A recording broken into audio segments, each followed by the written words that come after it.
Hello and welcome to Storytime with Mr. Laws. Today we're reading Fintan Fedora, the World's Worst Explorer by Clive Goddard. Chapter 18. Gonzales was hiding in the undergrowth, peering through his binoculars and trying hard to suppress a fit of giggles.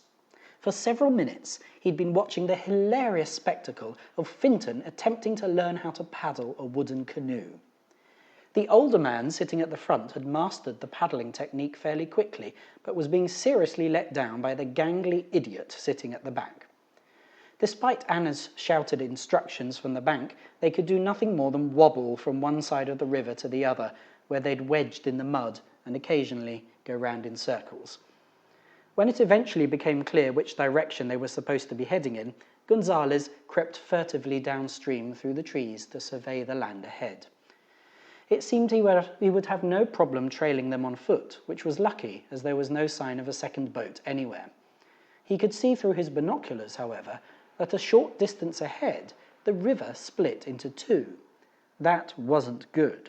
If they took the right fork, he would be stuck on the wrong side of the river and lose them. He ran a little way upstream and considered his options. There didn't appear to be many. Several massive jungle trees overhung the water, and one in particular looked like a pretty good way to get across to the other side. He swatted the annoying flies away from his smelly hair, climbed carefully up the tree, and began crawling out along a large leafy branch. A short distance back downriver, Anna had finally managed to explain to Fintan where he was going wrong. With their canoe pointing roughly in the right direction, the strong current took hold of them, and they were away. Hurriedly, they shouted their thanks and waved farewells to their guide.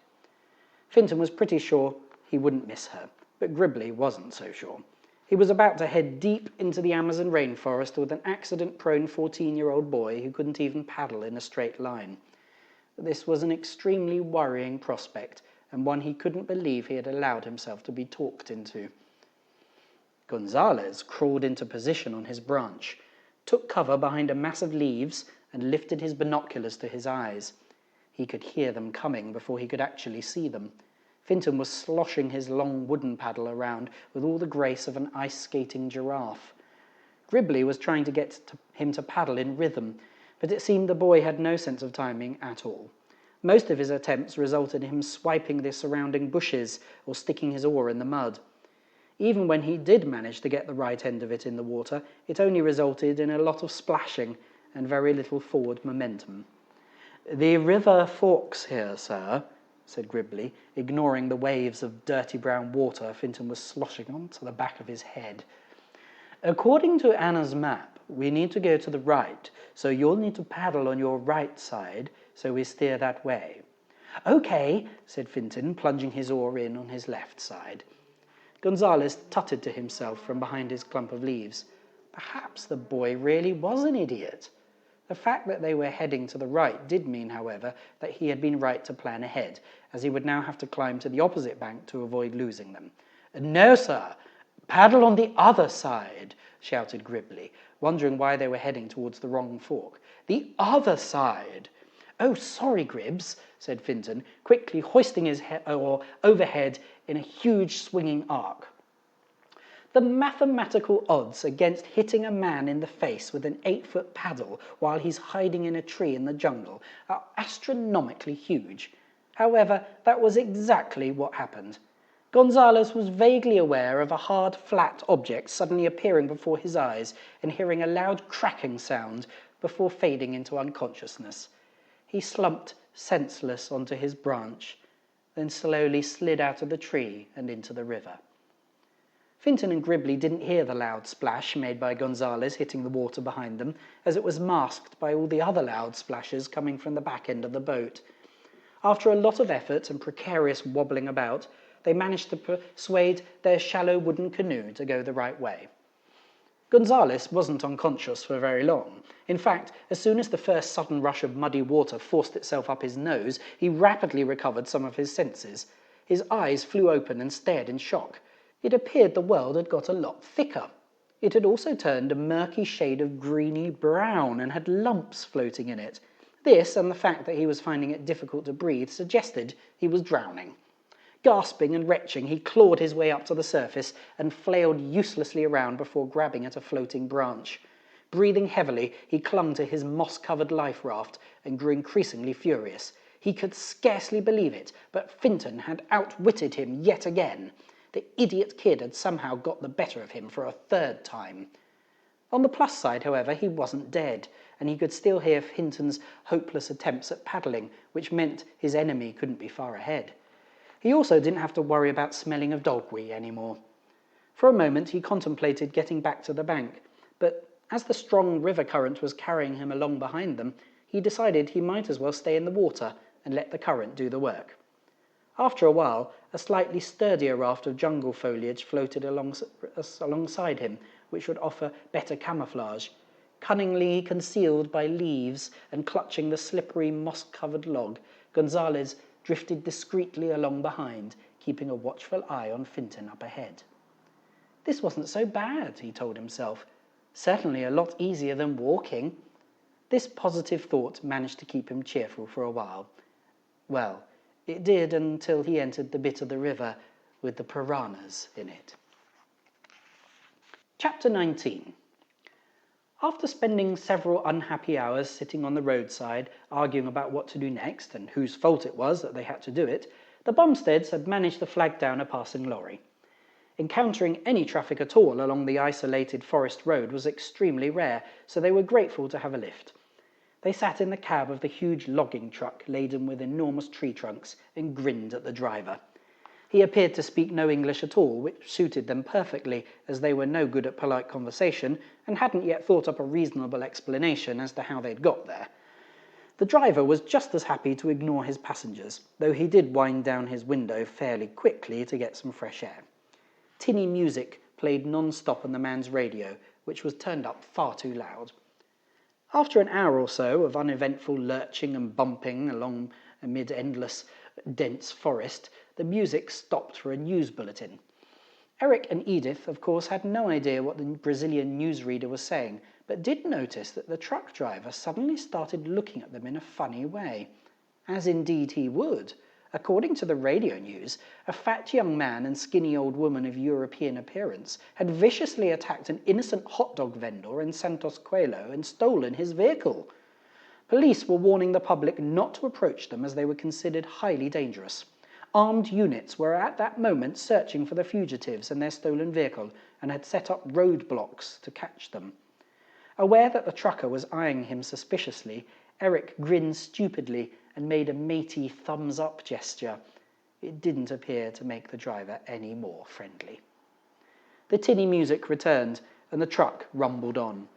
For another hour or so, no one spoke. Eric and Edith gazed vacantly out of the window at the seemingly endless forest, while the truck driver gave them the odd dirty look. Eventually, the lorry began to slow as they entered a small, dilapidated-looking town. It wasn't much of a town, just a meagre cluster of houses, a petrol station, and something that appeared to be a general store. Ahead, there was a short line of stationary traffic. "Typical," tutted Edith. "Miles from nowhere and we get stuck in a traffic jam." Eric craned his neck to see what was causing the hold-up. About 100 yards ahead was a line of police cars with their blue lights flashing and several policemen searching the passing vehicles. This wasn't good. The police made Eric nervous, mostly because they tended to arrest him quite a lot. It then occurred to him that he had recently stolen a hot dog van in broad daylight in front of dozens of witnesses. This definitely wasn't good. "We better get out of here," he said urgently to his mother, who was contentedly humming along with a tune on the radio. "What?" she said. "Why? This isn't a proper town. This is the middle of nowhere. What are we going to do here?" Eric gestured as subtly as possible towards the blue flashing lights. "There's a police roadblock. Look, I reckon they're after us." Edith still had a bit of catching up to do. "Don't be daft. What would they be after us for? We didn't do nothing. It was the Fedora kid what blew up the van." A 5-watt bulb of understanding lit up a dark corner of her gloomy mind. "Oh, right. We nicked the van," she said. The driver changed down another gear, and keeping a suspicious eye on his passengers, brought the truck to a halt with a loud hissing of brakes. Eric immediately grabbed the door handle and grinned at the driver again. We'll get out of here, mate, he said quickly. Cheers for the lift and all that. The pair of scruffy fugitives scrambled down from the lorry's cab and began briskly walking towards its rear end where they could take cover. Now what do we do? Muttered Edith, preparing herself for another round of criticising her useless son. I don't know, do I? Blurted Eric. Give me a chance. On the left side of the road was the same impenetrable mass of rainforest they'd been passing through for hours. On the right was the little general store. Come on, we can go in there, said Eric, and quickly scuttled over to it. Edith followed behind, deliberately looking anywhere but towards the waiting police cars. The store was, as might be expected, virtually empty. In a remote community like this, there weren't many regular customers, so it catered to passing trade like loggers and truck drivers. Unfortunately, it also seemed to cater for the occasional heavily armed police patrol. In fact, apart from Edith and Eric, the only other person browsing in the shop was a huge, mean-looking policeman with a dark moustache, dark glasses, and a gun hanging from his belt. Act natural, stay calm, whispered Eric to his terrified-looking mother, then picked up a basket and pretended to be looking at the shelves. Edith followed his example and grabbed a basket of her own. The only problem with this ploy was that they were both painfully hungry again, and the shelves were packed with a tempting array of food. Edith's stomach churned noisily, still attempting to digest a mixture of semi-poisonous berries and semi-cooked sausages. Not wishing to attract unwanted attention, she bit her lip and forced herself to keep her smelly convulsions inside for once. Eric strolled down an aisle full of family-sized bags of crisps and nuts and tried to think rationally.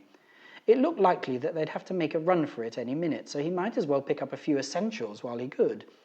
Seeing as they were already wanted for vehicle theft and assault, a little bit of shoplifting couldn't make things much worse. Having decided on his idiotic plan of action, he immediately began stuffing as much junk as he could into his basket. Crisps, biscuits, beer, sweets, cake, and some funny-looking things covered in pastry. Edith, noticing her son's sudden shoplifting spree, realised what he was up to and started to grab large handfuls of items herself. They were just shoveling an entire display of chocolate biscuits into her baskets when the shop door opened behind them. It was the logging truck driver again, only this time he wasn't alone. He appeared to have found an even bigger armed policeman than the one who was already there. Eric and the huge Brazilian policeman made eye contact, and for a moment stood dead still. Realising it was now or never, the Bumsteads let out a shriek, barged past them, and ran straight out of the open door. There was a sudden barrage of angry Portuguese shouting behind them, which they assumed meant something like, "Yes, that's them, officer," and "Stop or I shoot." Without waiting to find out, they belted as fast as they could across the road.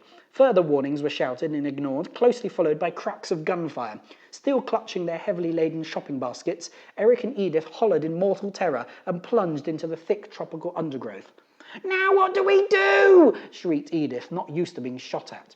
"Keep running," advised her son, who wasn't used to being shot at either, but was pretty familiar with running away. The angry shouts grew louder. It appeared several other policemen had joined their colleagues and were giving chase, firing as they went. More bullets zipped past their heads and thudded into the trees. Not being particularly athletic, it was pure, undiluted fear that enabled the Bumsteads to run full tilt into the jungle. For more than 20 minutes, they weaved through the dense maze of greenery and didn't even stop when a couple of packets of chocolate biscuits fell out of Edith's basket. "Eric!" Edith wheezed eventually. "Eric, stop! I can't run anymore!" Red-faced and sweating profusely, they stopped and slumped to the ground. Apart from the noise of a few insects and their own unhealthy, gasping breath, the forest was completely quiet. Several minutes passed with no sound of gunfire or shouts from pursuing policemen. It looked like they had lost them. Unfortunately, it also seemed they had lost themselves. One bit of rainforest looked very much like any other bit. They had no map, no compass, no survival gear, no tents, hammocks, or sleeping bags. Worse still, they had no idea where they were or what they were going to do next. They did, however, have some edible food for a change. As soon as they got their breathing under control, they helped themselves to several bags of crisps each, opened some cans of beer, and cheered themselves up with a long overdue picnic. That's all for now. See you tomorrow for a couple more chapters.